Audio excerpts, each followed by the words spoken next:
आप सबको निर्जला एकादशी की हार्दिक शुभकामनाएं। आज निर्जला एकादशी है। इस व्रत को बिना अन्न और पानी के रखा जाता है। उपवास के कठोर नियमों के कारण सभी एकादशी व्रतों में निर्जला एकादशी सबसे कठिन होता है। निर्जला एकादशी का व्रत ज्येष्ठ मास की शुक्ल पक्ष के दौरान किया जाता है। अंग्रेजी कैलेंडर के अनुसार निर्जला एकादशी का व्रत मई अथवा जून के महीने में आता है। निर्जला एकादशी का एक वृत्तांत महाभारत के पांडवों के भाई भीम से जुड़ा है, जिस कारण इसे भीमसेनी एकादशी के नाम से भी जाना जाता है। निर्जला एकादशी व्रत की कथा सुनने मात्र से समस्त पापों का नाश हो जाता है। निर्जला एकादशी की व्रत कथा।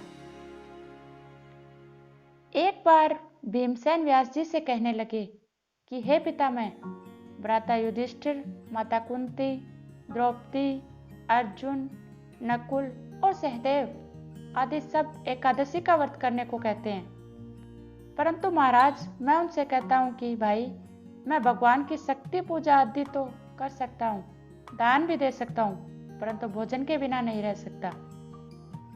इस पर व्यास जी कहने लगे कि हे भीमसेन, यदि तुम नरक को बुरा और स्वर्ग को अच्छा समझते हो तो प्रतिमास की दोनों एकादशियों को अन्न मत खाया करो।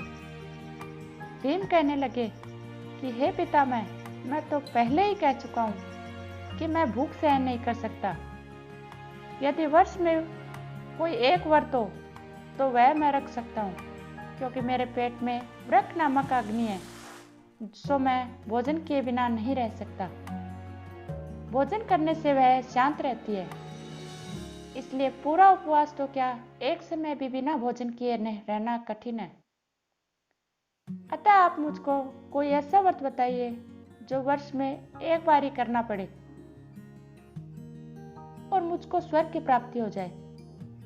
श्री व्यास जी कहने लगे, हे पुत्र, बड़े बड़े ऋषियों ने बहुत शास्त्र आदि बनाए हैं, जिनसे बिना धन के थोड़े परिश्रम से ही स्वर्ग की प्राप्ति हो सकती है। इसी प्रकार शास्त्रों में दोनों पक्षों की एकादशी का व्रत मुक्ति के लिए लिखा है।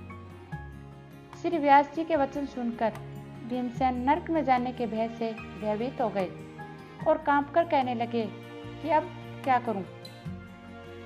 मास में 2 व्रत तो मैं कर नहीं सकता, हाँ वर्ष में एक व्रत करने का यत्न अवश्य कर सकता हूँ। अतः वर्ष में एक दिन व्रत करने से यदि मेरी मुक्ति हो जाए तो ऐसा कोई व्रत बतलाइए। यह सुनकर व्यास जी कहने लगे कि वृष और मीन की संक्रांति के बीच ज्येष्ठ के शुक्ल पक्ष की जो एकादशी आती है, उस एकादशी का नाम निर्जला है। तुम उस एकादशी का व्रत करो। इस एकादशी के व्रत में स्नान और आचमन के सिवा जल वर्जित है। आचमन में 10 मास से जल से अधिक नहीं होना चाहिए, अन्यथा वह मद्यपान के सदृश हो जाता है। इस दिन भोजन नहीं करना चाहिए, क्योंकि भोजन करने से व्रत नष्ट हो जाता है। यदि एकादशी को सूर्योदय से लेकर द्वादशी को सूर्योदय तक जल ग्रहण न करें तो उसे सारी एकादशियों के व्रत का फल प्राप्त होता है। द्वादशी को सूर्योदय से पहले उठकर स्नान आदि करके ब्राह्मणों को दान आदि देना चाहिए। इसके पश्चात भूखे और सत्पात्र ब्राह्मण को भोजन कराकर फिर आप भी भोजन कर लेना चाहिए। इसका फल 1 वर्ष की संपूर्ण एकादशियों के फल के बराबर होता है। व्यास जी कहने लगे कि हे भीमसेन, यह मुझको स्वयं भगवान ने बतलाया है। इस एकादशी का पुण्य समस्त तीर्थों और दानों से भी अधिक है। केवल एक दिन मनुष्य निर्जल रहने से पापों से मुक्त हो जाता है। जो मनुष्य निर्जला एकादशी का व्रत करते हैं, उनकी मृत्यु के समय यमदूत आकर नहीं गिरते, वरन भगवान के पार्षद उसको पुष्पक विमान में बिठाकर स्वर्ग को ले जाते हैं। अतः संसार में सबसे श्रेष्ठ निर्जला एकादशी का व्रत है, इसलिए यत्न के साथ इस व्रत को करना चाहिए। उस दिन ओम नमो भगवते वासुदेवाय इस मंत्र का उच्चारण करना चाहिए और गो का दान भी करना चाहिए। इस प्रकार व्यास जी की आज्ञा अनुसार भीमसेन ने इस व्रत को किया। इसीलिए इस एकादशी को भीमसेनी या पांडवी एकादशी भी कहते हैं। निर्जला व्रत करने से प्रथम भगवान का पूजन करके यह प्रार्थना करें कि हे भगवान, आज मैं निर्जला व्रत करता हूँ, दूसरे दिन भोजन करूंगा। मैं इस व्रत को श्रद्धापूर्वक करूंगा, अतः आपकी कृपा से मेरे सब पाप नष्ट हो जाएं। इस दिन जल से भरा हुआ एक घड़ा वस्त्र से ढककर स्वर्ण सहित दान करना चाहिए। जो मनुष्य इस व्रत को करते हैं उनको करोड़ फल सोने के दान का फल मिलता है, और जो इस दिन यज्ञाधिक करते हैं उनका फल तो वर्णन ही नहीं किया जा सकता।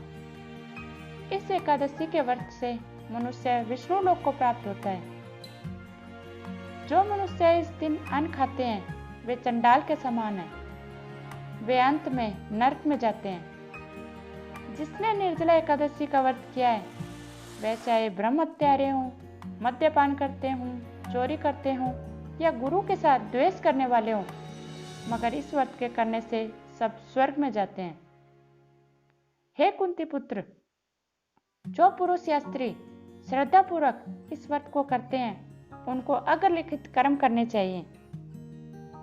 प्रथम भगवान का पूजन, फिर गोदान, ब्राह्मणों को मिष्ठान व दक्षिणा देनी चाहिए तथा जल से भरे कलश का दान अवश्य करना चाहिए।